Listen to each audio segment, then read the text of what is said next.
Hello friends, आज के video में हम बात करने वाले हैं सर बिलेटेड, रिवाइज और अपडेटेड इनकम टैक्स रिटर्न क्या होते हैं, इसके बीच में क्या क्या डिफरेंसेस हैं। और अगर आप फिनेंशियल ईयर 23-24 का इनकम टैक्स रिटर्न फाइल करना या भूल गए हो या फिर अगर उसमें कोई मिस्टेक है तो उसके लिए आपको कौन सा इनकम टैक्स रिटर्न फाइल करना होगा, उसके क्या क्या कॉन्सिक्वेंसेज हैं, यह सब कुछ आज के इस वीडियो में डिटेल में बात करेंगे।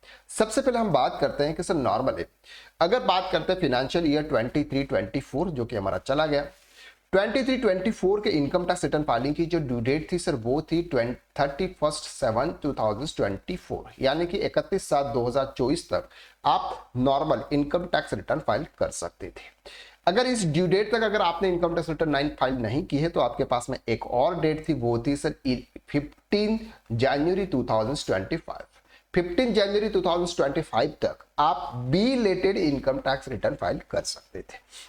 यहां पर आपको कुछ लेट फीस पे करनी होती है और लेट फीस के साथ में आप यहां पर belated income tax return file कर सकते हैं। यहां पर आप टीडीएस का रिफंड आप ले सकते हैं, जिसको हम बोलते हैं sir belated income tax return.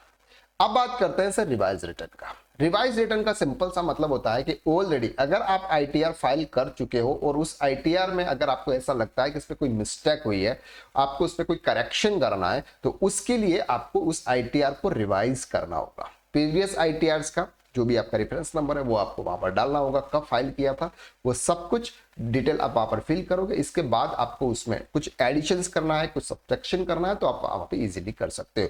वो फाइल होगा sir section 139 subsection 5। Sir revise return की भी कुछ फाइनल डेट होती है, वो डेट है सर नॉर्मली 31 दिसंबर 2024। ये जो डेट थी सर 24 ये थी फाइनेंशियल ईयर 23-24 के लिए। अगर हम बात करते हैं फाइनेंशियल ईयर 24-25 के लिए तो ये होगी सर 31 दिसंबर 2025। यहां तक आप जो भी आपने रिटर्न फाइल किया होगा उसको आप रिवाइज कर सकते हो, अनलिमिटेड टाइम तक आप उसको रिवाइज कर सकते हो। अब बात करते हैं sir updated income tax return. Sir हमारी जो ड्यू डेट थी 31 जनवरी 2024 वो भी सर हमारी चली गई। 31 दिसंबर जो कि belated income tax return filing की जो ड्यू डेट थी वो भी सर चली गई। अब अगर हमें फाइनेंशियल ईयर 23-24 या 22-23 का किसी का भी इनकम टैक्स रिटर्न अगर हमें फाइल करना है तो उसके लिए हमारे पास में ऑप्शंस क्या है सर, उसके लिए आपके पास में ऑप्शंस है अपडेटेड रिटर्न। कौन सा ऑप्शन है सर? Updated returns.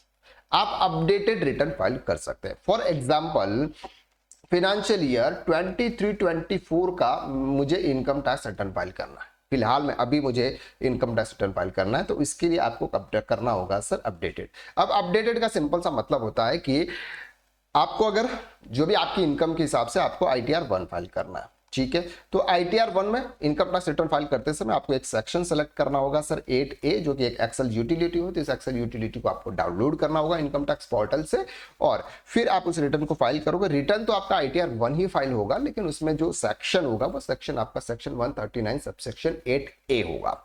अब बात करते हैं कि सर उसकी भी लास्ट डेट, यानी कि नॉर्मली पहले 2 साल के आप अपडेटेड रिटर्न फाइल कर सकते थे, लेकिन अभी बजट 2025 में उन्होंने बताया कि आप 4 साल के प्रीवियस 4 इयर्स के भी इनकम टैक्स रिटर्न यानी कि एक साथ 5 साल के रिटर्न आप फाइल कर सकते हो।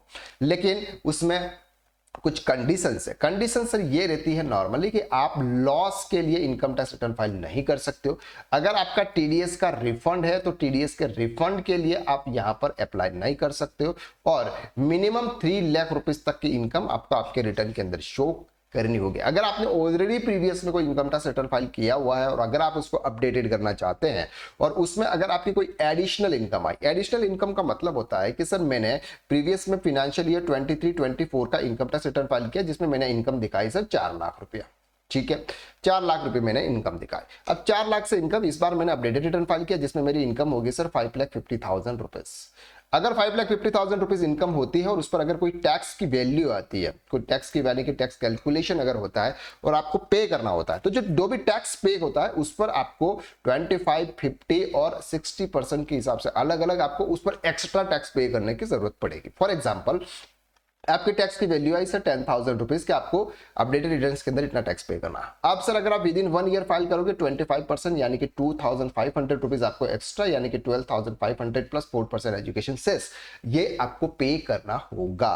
कब? अपडेटेड रिटर्न्स के अंदर। अपडेटेड रिटर्न्स के अंदर आप टीडीएस रिफंड नहीं ले सकते हैं, इस बात का आप अच्छी तरीके से ध्यान रखें। वहां पर भी आपको लेट फीस 1000 और 5000 रुपीज जो भी आपके लिए एप्लीकेबल होगी वो आपको यहां पर पे करनी होगी। लेकिन आपके पास में ऑप्शन है कि आप प्रीवियस के 4 साल के रिटर्न अगर आप फाइल नहीं कर पाए हैं तो आप अपडेटेड रिटर्न्स के थ्रू आप रिटर्न फाइल कर सकते हैं। अगर आपके नॉर्मल रिटर्न्स हैं तो आप फाइल कर लीजिए, अगर कोई ऐसे कॉम्प्लिकेटेड रिटर्न्स है जहां पर आपका ज्यादा टैक्स पे करने का आ रहा है, ऐसा कुछ भी है, तो वहां पर आपको एडिशनल टैक्स पे करना होगा। तो ये चेंजेस हैं सिर्फ बिलेटेड, रिवाइज और अपडेटेड रिटर्न्स। अब अगर आपको फाइनेंशियल ईयर 23-24 का इनकम टैक्स रिटर्न फाइल करना है तो आपको updated income tax return file करना होगा। अपडेटेड इनकम टैक्स रिटर्न कैसे फाइल करते हैं यह भी मैं नेक्स्ट वीडियो के अंदर लेके आऊंगा। तो आज के लिए बस इतना, नेक्स्ट वीडियो में फिर मुलाकात करते हैं, तब तक के लिए।